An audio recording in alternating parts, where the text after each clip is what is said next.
The early summer sunlight gently illuminated the historic brownstone mansion in Boston's Back Bay district. In the master bedroom on the second floor of the three-story building, Liz Wilson Collins awoke to the sound of a baby crying. The clock showed 6 a.m.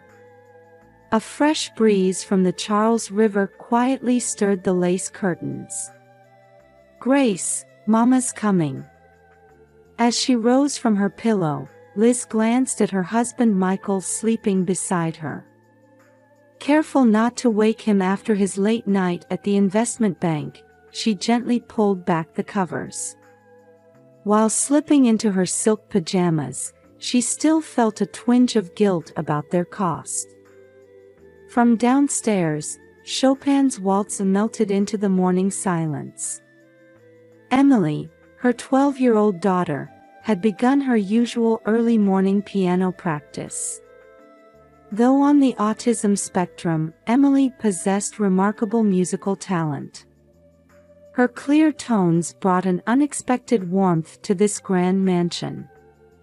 As she approached the crib, Liz pondered her sense of displacement in this life. Growing up in a modest teacher's family in Louisville, Kentucky, this luxurious lifestyle felt like a dream. As the eldest of 4 siblings, she had always witnessed her parents' dedication to education and frugal living. Her father Tom was a proud educator who taught at public high school for 40 years. His words, "Knowledge is the greatest asset," still served as Liz's anchor. Her mother Sarah raised 4 children with homemade meals and abundant love. The weekend family dinners around the table remained etched in Liz's heart as her foundational memory. "Good morning, my angel." As she lifted Grace, Liz felt the weight of this precious life, conceived through IVF at age 45. After years of fertility treatments, this baby was a long-awaited blessing from her marriage to Michael. Every time those tiny hands reached for the sky, her heart overflowed with gratitude for this miracle. Through the window, the old oak tree in the backyard swayed in the morning breeze. Last week, her mother-in-law Peggy had instructed the gardener to cut it down, saying it looked unsightly, but Liz had objected. She felt a special attachment to this tree. The memories of Emily playing on the swing attached to its branches were just one reason she couldn't bear to see it go. "Liz, are you ready for today's party?" Peggy's voice coming up the stairs made Liz tense momentarily. Her mother-in-law, a former Harvard psychology professor, was a known perfectionist in Boston's high society. Her footsteps always carried an intimidating resonance. "Yes, I've confirmed everything with Mary." "Good. This is my granddaughter's 3-month debut. There's no room for mistakes. I've personally selected all the guests." Peggy's words carried their usual authoritative tone. Her cold attitude toward Liz hadn't changed since the wedding. Liz could still remember her first words, "You trapped my son into marrying above your station." Liz had met Michael at the library. While working as a librarian and raising Emily alone, she unexpectedly reunited with her college classmate. Despite his success in investment banking and established position in Boston's upper society, he approached her with unchanged kindness. Her divorce from her first husband had come after disagreements about Emily's therapy approach.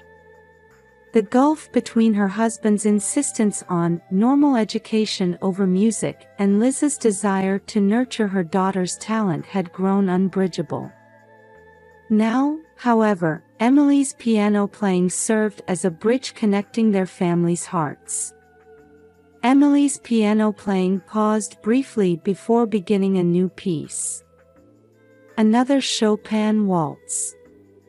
Liz sighed deeply, finding solace in those notes. On the third floor was Peggy's dedicated weekend suite. Its presence constantly weighed on Liz's shoulders. Mary, the housekeeper who had served the Peggy family for over 20 years, was one of the few who showed understanding toward Liz. Sometimes she would share photographs of Peggy's younger days. However, Peggy's mood would always darken when such topics arose. Liz still didn't know why. Holding Grace, Liz gazed at the oak tree illuminated by the morning sun through the window. Like that tree, she quietly renewed her determination to stand firm with deep roots. At 8 a.m., the mansion's kitchen was enveloped in the bustle of breakfast preparations. The fragrant aroma of Mary's pancakes wafted through the room. "Mary, did you confirm the catering for the party?" Peggy's sharp voice rang out as Liz entered the kitchen with the baby. "Yes, ma'am. Everything's arranged with the New England Culinary Association. You reminded them about the temperature of the lobster bisque?" "Yes, I spoke directly with Chef Johnson." Liz silently brewed her coffee, remembering last night's incident. Her suggestion to serve her mother Sarah's pride and joy, Kentucky Fried Chicken, had been summarily dismissed. "Really, Liz? You intended to serve something akin to fast food at a Boston society party?" Peggy's contemptuous smile from that moment still stung. Emily entered the kitchen, having finished her piano practice and changed into her uniform. The navy blazer of Boston Latin School suited her delicate demeanor perfectly. "Emily, stand up straight. A lady doesn't walk with such posture." Peggy's criticism made Emily's shoulders stiffen momentarily. "Good morning, Emily. Your Chopin was beautiful today." Liz's voice offered gentle support. Emily gave a small smile and reached for a pancake. "Oh, Emily. Mind the carbohydrates before the party." Peggy's voice rang out again. Liz started to speak but swallowed her words as Michael entered the kitchen. "Good morning, everyone." Michael's cheerful voice momentarily lightened the atmosphere.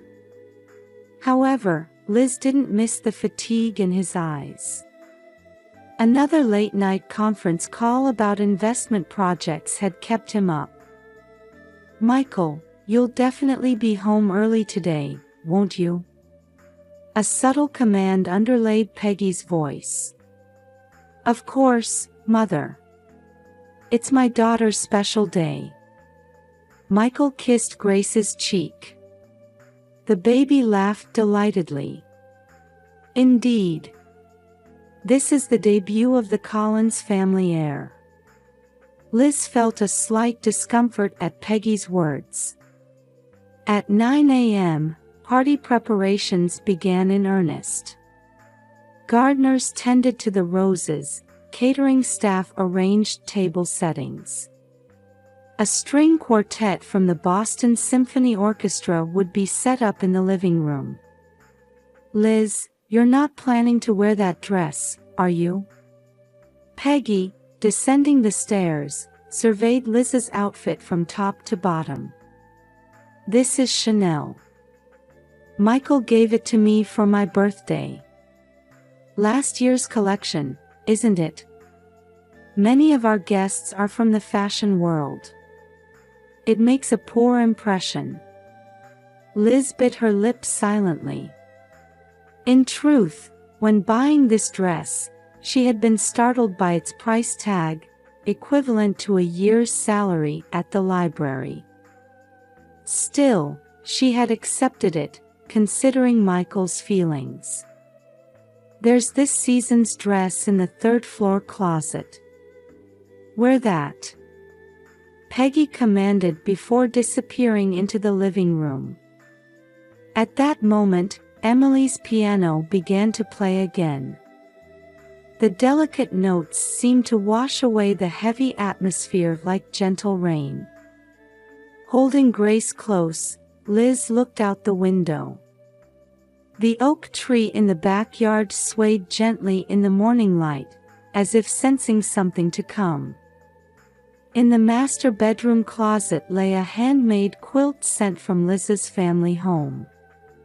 She had planned to use it for Grace's debut.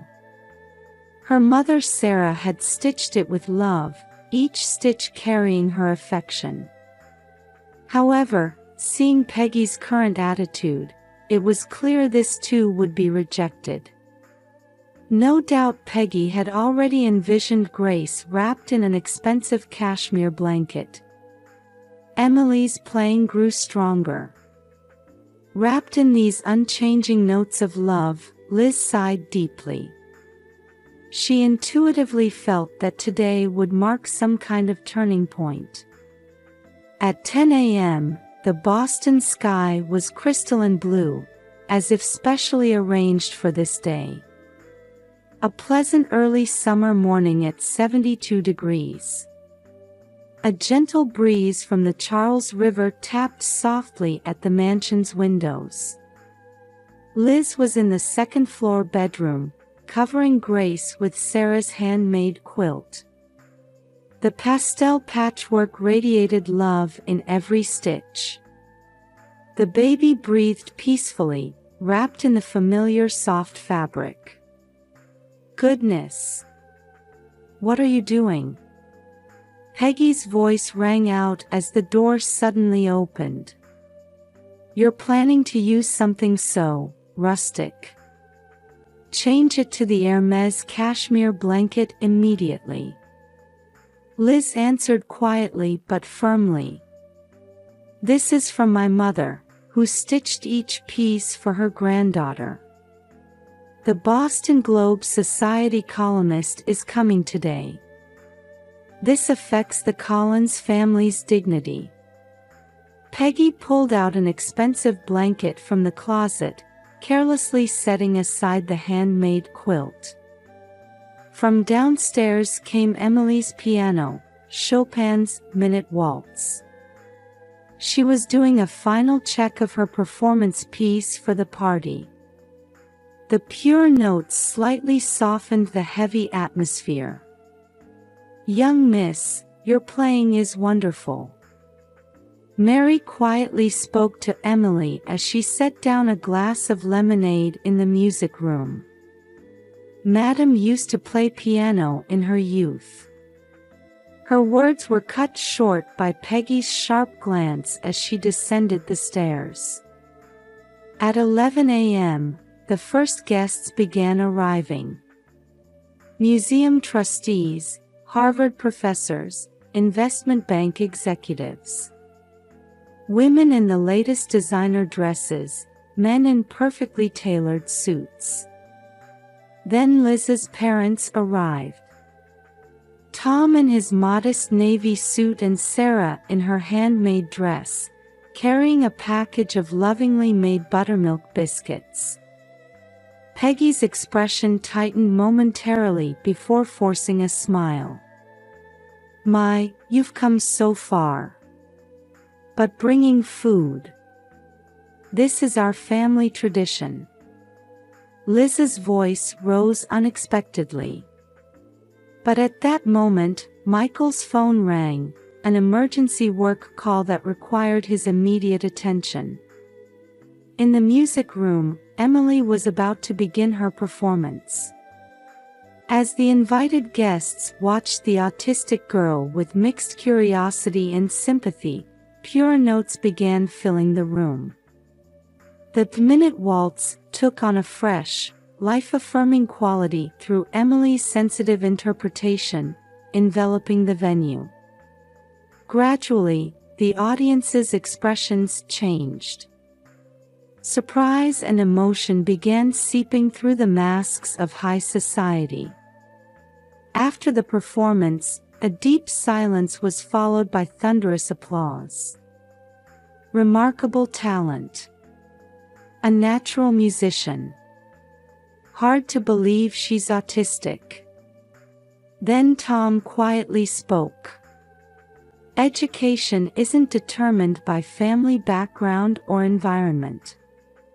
What matters is nurturing the talent within each individual with love. His words carried the weight of 40 years as a public school educator. However, at that moment, Peggy's expression suddenly changed. Know your place. The sudden shout froze the room. Peggy rushed to Grace's bassinet, snatched up the baby, and ran toward the third-floor balcony. Poor people have no right to raise children. Her cry carried the intensity of long-suppressed emotions suddenly erupting. Liz desperately chased after Peggy. As she ran up the stairs, she heard Emily's piano begin again, this time, the Raindrop Prelude. The notes resonated heavily, as if prophesying the urgent situation. When Liz reached the third-floor balcony, Peggy was already standing near the railing with Grace. The summer wind blew stronger than usual. Peggy, please. Give me back my baby. Liz's voice trembled. Behind her, she could hear party guests holding their breath. None of you understand. Peggy's voice rang with unprecedented intensity. Superficial refinement, surface manners, you think that's true dignity. In that instant, Grace slipped from Peggy's hands. Liz's scream echoed through the mansion. But then, something unexpected happened. Grace's tiny body caught on the branches of the old oak tree, cushioning her fall. The tree they had nearly cut down had saved the baby's life. Grace! As Liz ran down the stairs screaming, loud crashes began from above. Peggy had started throwing expensive vases and furnishings from the balcony. I must protect this house's dignity. Everything that sullies it must be removed. The sound of antique vases shattering. Crystal ornaments splintering. Each crash seemed to echo the sound of masks falling away. Mother, stop. Michael's voice rang out as he returned from work. But Peggy wouldn't listen. It's my responsibility to protect this house. None of you understand how much I... Mid-sentence, the railing Peggy leaned against suddenly creaked.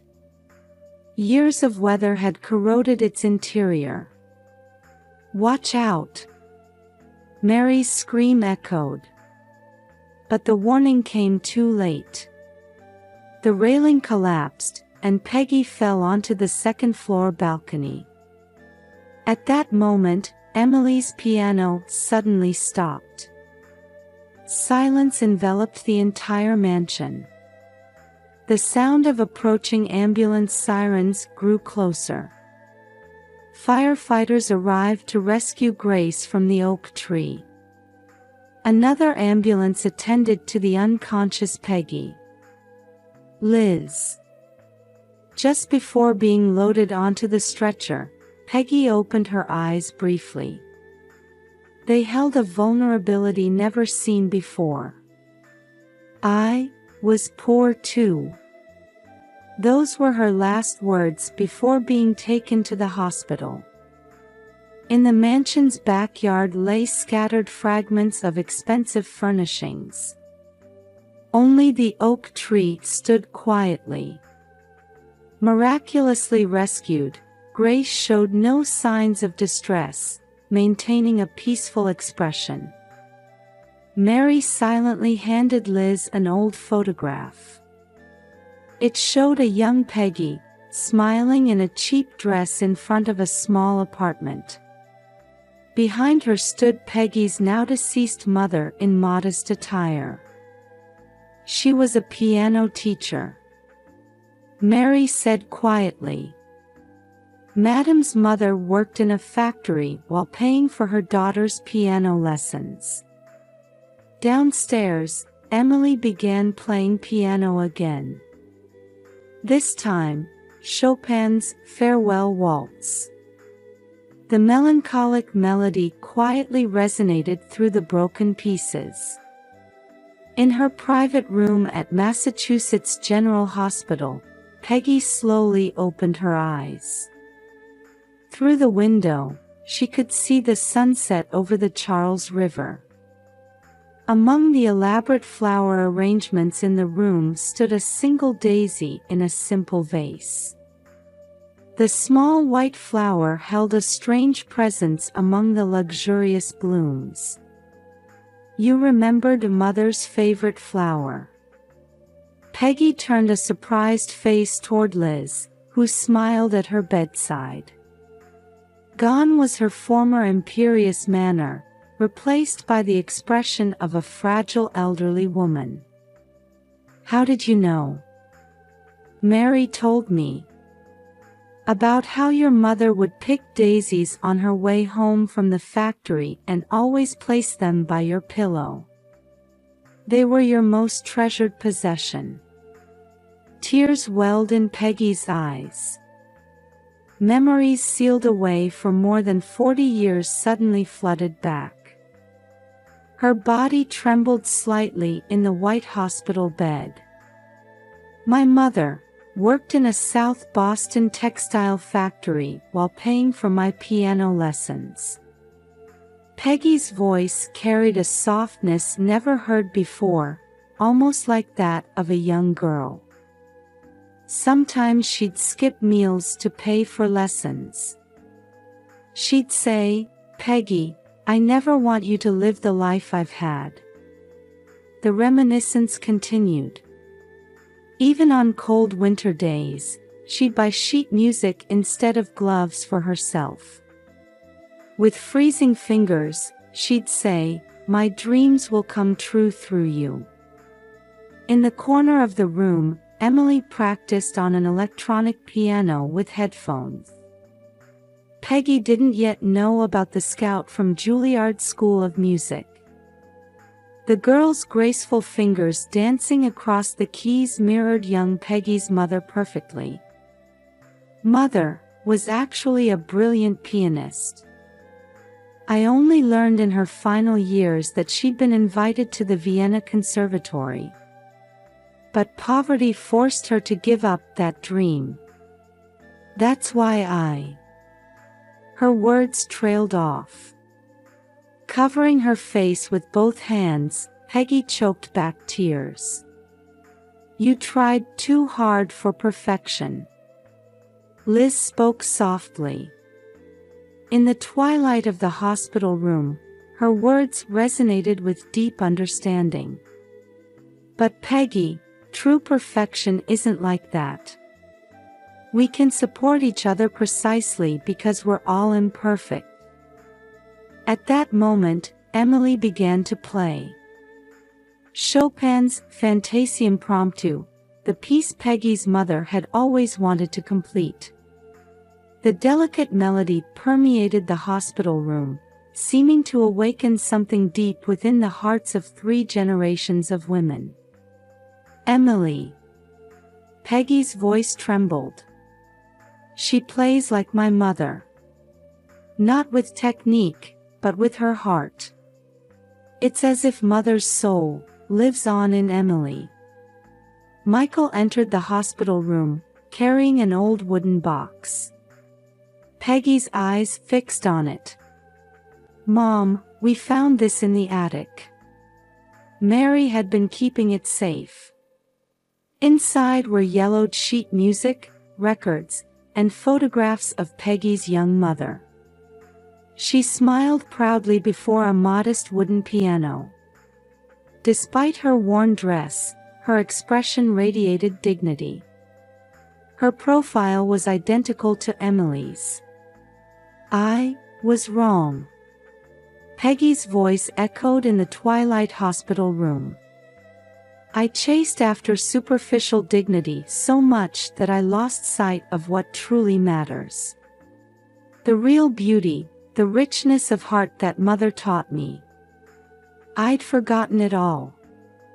Grace approached Peggy's bed. In Liz's arms, the baby reached out to her grandmother with a bright smile for the first time. The innocent gesture brought fresh tears to Peggy's eyes. "Would you like to hold her?" At Liz's words, Peggy hesitantly extended trembling arms. The warmth of this tiny life began to slowly but surely thaw her heart, long frozen by pretense and prejudice. "Liz, I'm sorry." Her first words of apology. They rang like the final falling away of years of masks. "You were the one with true dignity all along. Not my superficial refinement." Outside the window, night was falling over Boston. The sunset reflecting on the Charles River glowed quietly, as if anticipating the dawn of a new day. Like old values melting away, the river's surface was stained with sunset colors. Emily's playing continued. Her music now surely connected the hearts of 3 generations of women in this small hospital room. And those notes resonated gently yet powerfully, like an overture to their family's new story. 3 months later, on Christmas Eve, the Collins mansion was bathed in peaceful light. The oak tree in the backyard glowed with small lights that Emily and Liz had chosen together, decorating the branches that had saved Grace. In the living room, Sarah and Peggy worked together preparing dinner. Though confined to a wheelchair, Peggy's expression had softened.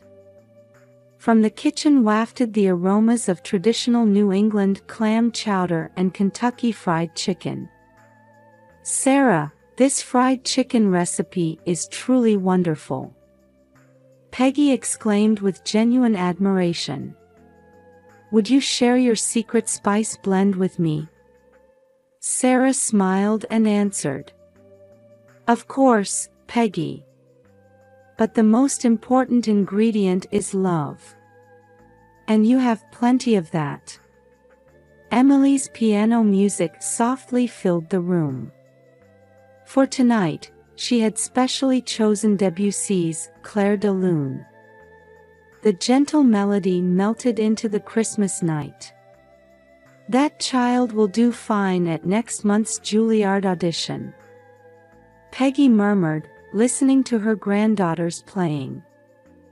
"My mother's dream will truly come true through Emily." By the living room fireplace, Tom read a picture book to young Grace. Around them, Michael finished decorating the Christmas tree. At its top shone an old angel ornament that Sarah had carefully preserved.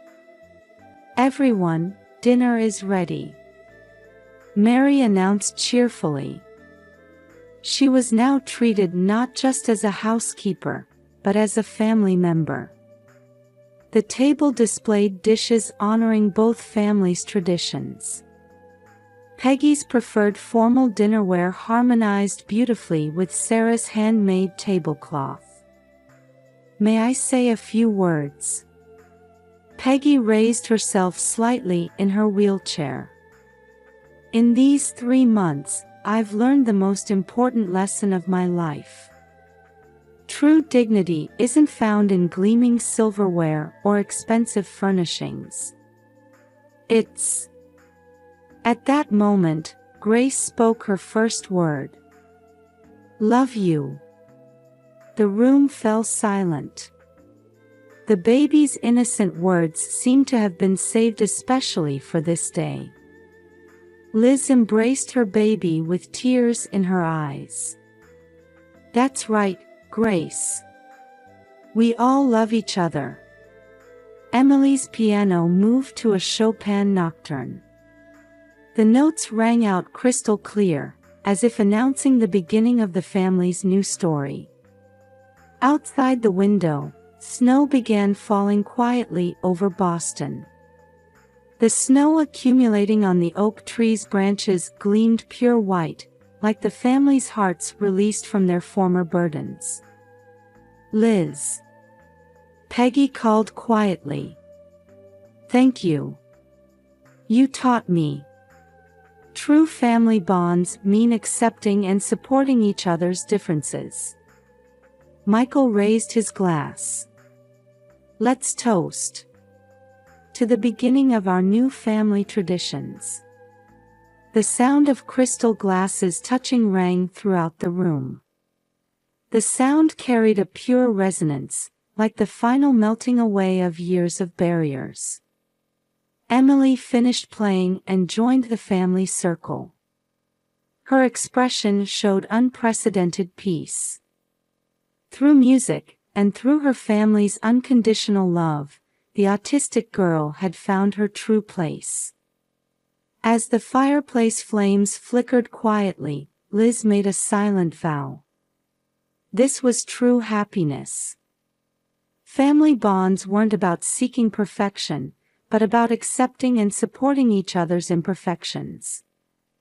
Standing by the window, she could see lights twinkling across the Charles River, hinting at the new year to come. And that old oak tree still stood tall, watching over them as always. The snow continued to fall gently, wrapping the Boston streets in white, as if blessing the beginning of their new story.